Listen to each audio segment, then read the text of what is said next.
काल आमच्या किटी पार्टीमध्ये मैत्रिणी विचारत होत्या, फर्निचरसाठी तुझा चॉईस समर्थ फर्निचरच का?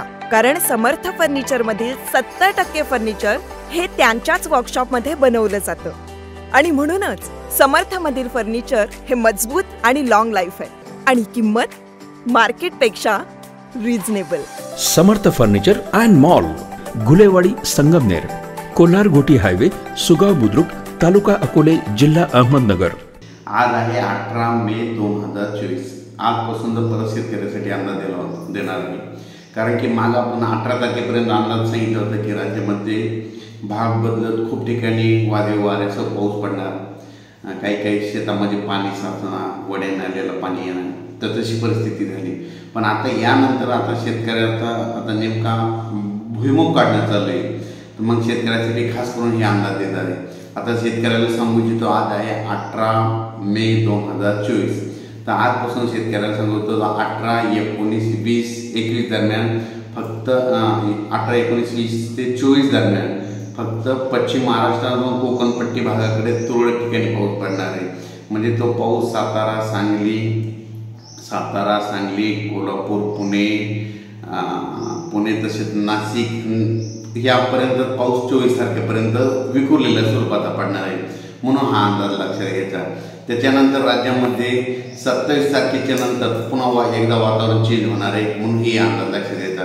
पण जे अवकाळी पावसाचं वातावरण होतं ते आता म्हणजे राज्यातलं सगळीकडलं आजपासून उद्यापासून थांबणार आहे, म्हणजे आज देखील बऱ्याच ठिकाणी थांबणार आहे, म्हणून हे अंदाज लक्षात घ्यायचा।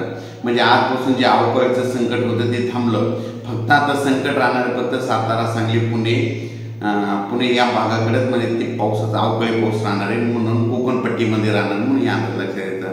तर शेतकऱ्यासाठी परत एक आनंदाची बातमी, आज आहे 18 मे आणि आता मान्सूनची आता म्हणजे चावल लागली, तर शेतकऱ्याला सांगू इच्छितो तो 22 मेला अंदमान बेटाव मान्सून एकदा सक्रिय होणार आहे।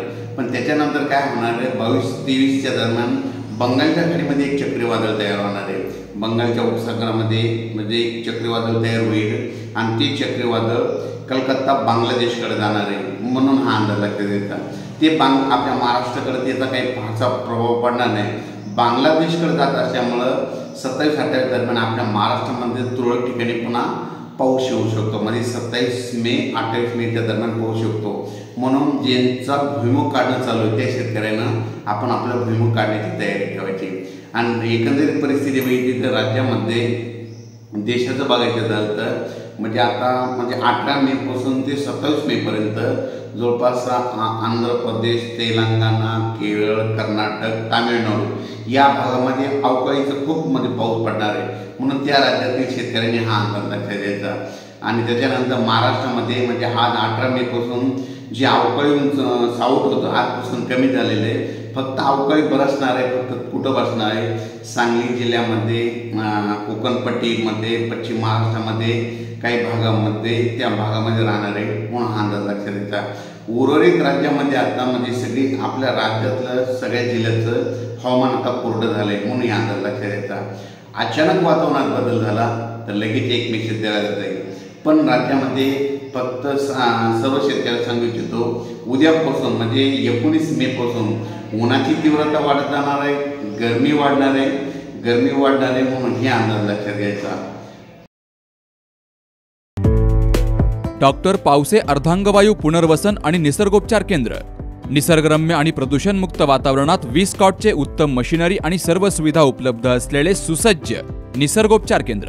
अर्धांगवायू, मान, पाठ, कंबर आणि सांधेदुखी, हातापायांना मुंग्या येणं, टाचदुखी, चेहऱ्याचा पॅरालिसिस, ॲक्युपंक्चर, फिजिओथेरपी, जलचिकित्सा, बाष्पचिकित्सा, योग चिकित्सा, मालिश चिकित्सा, चुंबक चिकित्सा, आहार चिकित्सा आणि माती चिकित्सा।